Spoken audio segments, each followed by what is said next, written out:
እሸቱ እኔ እወድሃለሁ አከብርሃለሁ ግን እዚህ ነገር ውስጥ እንድትገባ በፍጹም አልፈልግም። ምን ያህሉን ነገር ነግሮሃል እኔ አላቅም። የኔና የሱ ነገር ግን ያበቃለት ጉዳይ ነው።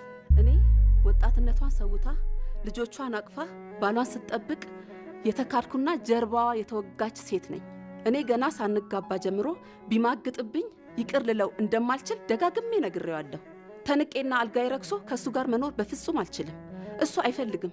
በግድ ፈልገኝ ብዬው ደግሞ ልኖር አልችልም። ከዚህ በላይ የውሸት ካባ ለብሼ ከሱ ጋር መኖር አልችልም።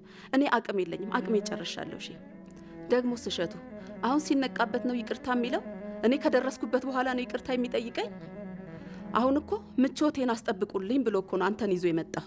ልብሱ ታጥቦ ምግቡ ተሰርቶ ልጆቹ በንጽህና ተይዘው የፈለገበት እየዋለ እንደ ልቡ እየመጣ እየገባ እየኖረ እንደ ልቡ መፈንጨት ሊቀርብ